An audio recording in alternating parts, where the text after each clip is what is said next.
Israel और Hamas के बीच जंग 5वें दिन भी जारी है। हमास के हमले के बाद से इजरायल लगातार जवाबी कार्रवाई कर रहा है। इजरायल ने गाजा में हमास के 200 ठिकानों पर हमले किए हैं। इजरायल और हमास की जंग में अब तक 2100 लोगों की मौत हुई है, इनमें से करीब 1200 इजरायली हैं। वहीं अब तक करीब 900 फिलिस्तीनियों ने भी जान गंवाई है। दूसरी तरफ मंगलवार रात अमेरिका का पहला ट्रांसपोर्ट प्लेन गोला बारूद के साथ इजरायल के नेवातिम एयरबेस पर पहुंच गया।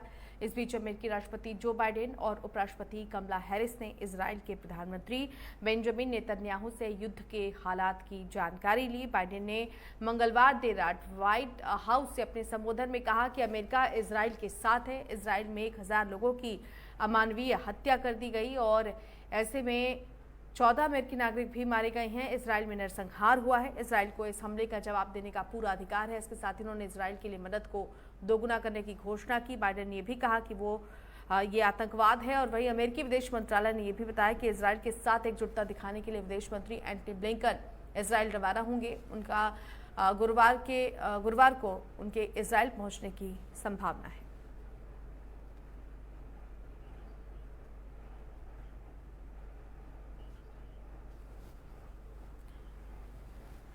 चलिए, हमारे साथ रक्षा विशेषज्ञ पीके सहगल जुड़ चुके हैं। बहुत स्वागत है पीके सहगल जी आपका MH1 न्यूज में। जिस तरह के हालात बने हुए हैं, इजरायल और हमास के बीच युद्ध जारी है और कई परिस्थितियों पर हमने लगातार बातचीत की है और इन सब के बीच अमेरिका से मदद की खेप भी पहुंच रही है, लेकिन आज 5वां दिन है, संघर्ष अभी भी लगातार जारी है, ये जंग जारी है। किस दिशा में जाता हुआ ये युद्ध दिखाई दे रहा है आपको? ये युद्ध हर दिन और ज्यादा भयानक होता जा रहा है। बहुत बड़े पैमाने पर दोनों साइड से सिविलियंस मारे जा रहे हैं और सिविलियंस के ऊपर हमला करना जो है एक किस्म से सही नहीं है। ह्यूमन राइट्स की वायलेशन बड़ी जबरदस्त हो रही है। कत्लेआम दोनों साइड में हो रहा है। औरतों को, बच्चों को दोनों साइड से मारा जा रहा है। दोनों साइड बहुत बड़ी गलतियां कर रहे हैं। साफ तौर पर कहा जाता है कि युद्ध के अंदर सिविलियंस को टारगेट नहीं किया जाएगा, लेकिन जहाँ इजरायल की बमबारी हो रही है उसमें ज्यादा तक जो लोग मारे जा रहे हैं और सिविलियन इनोसेंट नागरिक है। ओनली साफ तौर पे कह रहे हैं कुछ इलाकों को छोड़ के निकल जाइए, लेकिन जो केवल एक ही एग्जिट रूट है उसको भी बॉम्ब कर दिया है। कोई एग्जिट रूट है ही नहीं। और ऐसे में मुझे साफ तौर पर नजर आता है कि लड़ाई बड़ी लंबी चलेगी और आहिस्ते आहिस्ते कुछ और देश भी इसमें शामिल हो जाएंगे। इजरायल ने पिछले 60 से 70 साल तक जुल्म ढाए हैं पैलेस्टीनियंस के ऊपर। एक ही तरीका है यहाँ परमानेंट पीस लाने का कि एक पैलेस्टीनियन स्टेट को कायम किया जाए और इजरायल उसको मान्यता दे। अगर अनफॉर्चुनेटली वेस्टर्न वर्ल्ड जो है और खासकर के अमेरिका और यूरोपियन यूनियन जो वगैरह है जो इजरायल के साथ है, उन्होंने इसको कभी भी एक्सेप्ट नहीं किया। लेकिन only and only method of insuring permanent peace is to create an Israeli Palestinian state between the Mediterranean sea and the Jordan river. जब तक ये कायम नहीं होता ये लड़ाई चलती रहेगी। लेकिन सहगल साहब, क्या ये इतना आसान है? क्या आपको लगता है कि इजरायल जो है फिलिस्तीन को मान्यता देगा वर्तमान परिस्थितियों में, और तब जबकि हमास की तरफ से ये हमला किया गया है? देखो, हमास तो बार बार हमला करेगा क्योंकि उनको फोर्स किया गया है। आपने उनकी जमीनों को के ऊपर कब्जा कर लिया, अपने सेटलमेंट बढ़ाते जा रहे हो वेस्ट बैंक में, गाजा में, ईस्ट जेरूसलम में। फिर आपने पिछले 16-17 साल से land, sea and air blockade किया हुआ है। एक किस्म से बहुत बड़ी ओपन प्रिजन है। 2 मिलियन लोगों को एक किस्म से बंदी बना के रखा हुआ है। उनके ह्यूमन राइट्स की कंप्लीट वायलेशन की जा रही है।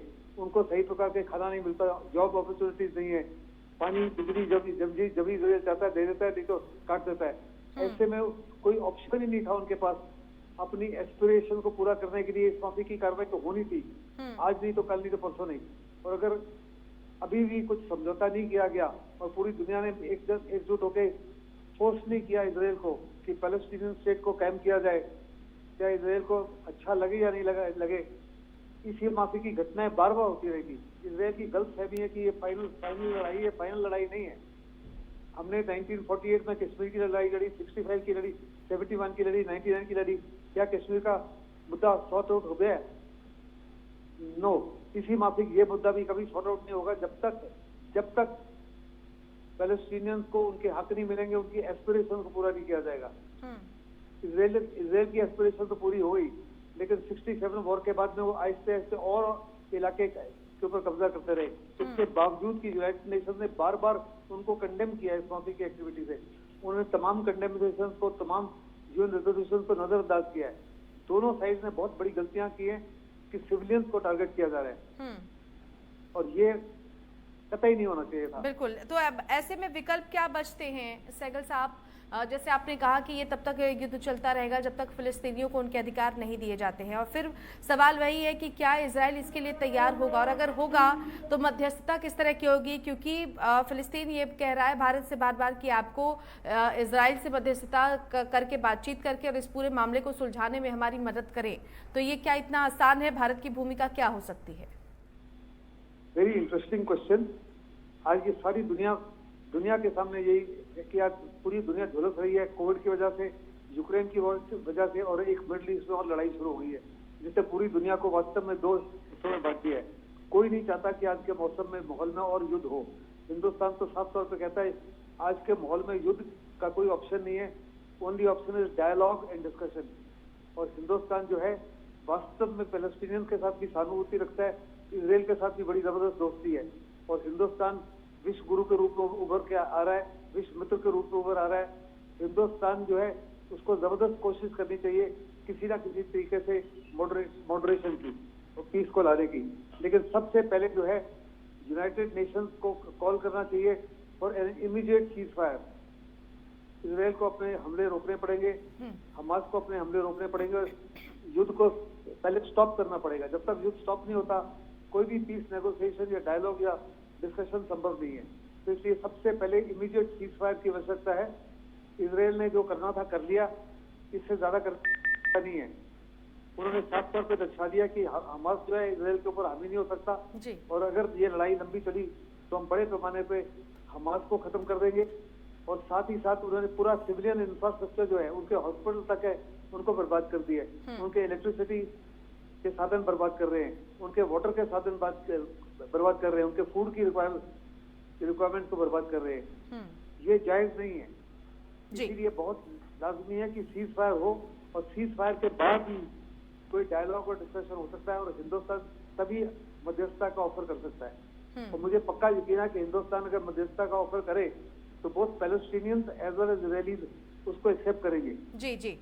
तो जंग के बीच इजरायली सरकार हमास से निपटने के लिए लगातार तैयारियों में भी जुटी हुई है, और लगातार ये हमले किए जा रहे हैं। और आपको बता दें कि अब तक हजारों लोगों की जान इस युद्ध में जा चुकी है। आज 5वां दिन है, और 5वें दिन भी ये जंग बरकरार है।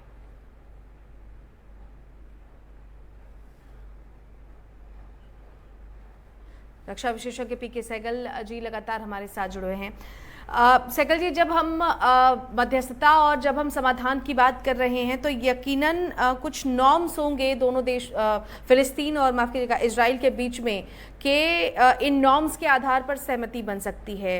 ऐसे में अगर हम बात फिलिस्तीन की भी कर लें तो क्या कुछ वो चाहता है इसराइल से, और अगर बात मध्यस्थता की और शांति की तरफ बढ़ती है तो फिलिस्तीन कौन कौन सी अपनी प्रमुख मांगे लेकर चल रहा है, आगे वो मांगे रख सकता है, और वर्तमान परिस्थितियों में उन्हें पूरा कर पाना कितना संभव है?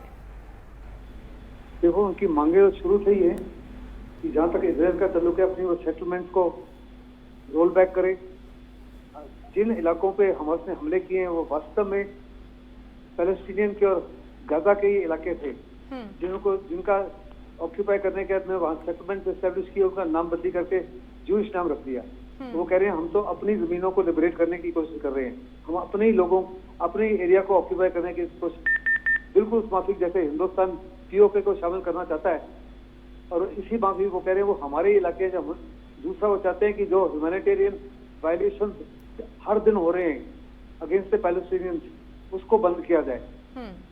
जो उन्होंने नाकेबंदी की हुई है पिछले 16 साल से एयरलाइन और सी से गाजा की, उसको बंद किया, खत्म किया जाए। फिर वो कह रहे हैं कि जो मुस्लिम के सबसे थर्ड मोस्ट अहम प्लेस है अलास्का मॉस्क, उसको इजरायली हर प्रकार से कब्जा करना चाहते हैं।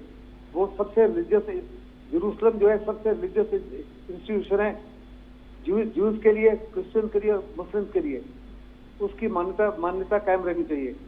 फिर वो साफ तौर पे कह रहे हैं वेस्ट बैंक में और ईस्ट जेरूसलम में जो आए दिन वो पैलेस्टीनियन लैंड के ऊपर कब्जा कर रहे हैं, अलास्का मॉस्क के ऊपर कब्जा कर रहे हैं, जो रॉक डोम है, गोल्डन डोम है, जो कई 100 सालों से कायम है, उसको तोड़कर इजरायली जो है वहाँ ज्यूइश टेम्पल बनाना चाहते हैं। हम्म, ये वही होगा जैसे हमारे अयोध्या के मंदिर को तोड़ के बाबरी मस्जिद बनाई गई थी और आज तक वो विवाद चलता रहा है। इसी माफी इजरायली जो है उसको तोड़कर वहाँ अपना ज्यूइश टेम्पल कायम करना चाहते हैं। हम्म, तो कहते हैं ये तमाम चीजें बंद होनी चाहिए और पैलेस्टीनियन को उनके हक के अनुसार एक पैलेस्टीनियन स्टेट कायम होनी चाहिए between the Mediterranean sea and the Jordan river, one continuous. और जब तक उसको एक्सेप्ट नहीं करेंगे वास्तव में मेरे मुताबिक किसी प्रकार की पीस की कोई संभावना ही नहीं है जी। और आज के माहौल में इजराइल ने आज से 60-70 साल तक इसको माना नहीं है। वो इसलिए नहीं माना क्योंकि अमेरिका ने और वेस्टर्न वर्ल्ड ने हर समय उसकी गलत ख्वाहिशों को कबूल किया है। जी जी अभी जी। समय आ गया कि वेस्टर्न वर्ल्ड को रियलाइज करना चाहिए कि विश्व शांति के लिए बड़ा लाजमी है कि एक किस्म से वो ऐसा एटीट्यूड अपनाए which is fair to both side. You cannot be fair only to one side. Western world साफ तौर पे कह रही है ये आतंकवादी हमला है। जी जी। मैं आपसे पूछना चाहता हूँ अंग्रेजों के खिलाफ कार्रवाई हिंदुस्तान ने 2 तरीके से की। महात्मा गांधी ने नॉन वायलेंस के माध्यम से और सुभाष चंद्र बोस ने एक इंडियन नेशनल आर्मी को खड़ा किया और जो उस समय अंग्रेजों के सबसे बड़े दुश्मन थे जर्मनी और जापान, उनके साथ समझौता किया, उनसे मदद मांगी। तो क्या वो टेररिस्ट थे? क्या सुखदेव ने जो किया या उनके साथियों ने किया, क्या वो टेररिस्ट? हिंदुस्तान उनको टेररिस्ट और कार्रवाई मानता है। We have to be fair to both side. Unless हम दोनों साइड को फेयर एक तरीके से नहीं देखेंगे तो किसी प्रकार का कोई समझौता संभव नहीं है और ये बार बार लड़ाई चलती रहेगी। चलिए सहगल साहब, बहुत बहुत धन्यवाद आपका हमारे साथ जुड़ने के लिए और अपनी बातों को हमारे साथ साझा करने के लिए। तो रक्षा विशेषज्ञ पीके सहगल हमारे साथ जुड़े हुए थे और वो भी ये कह रहे हैं कि मध्यस्थता की जरूरत है और इस युद्ध पर विराम की भी।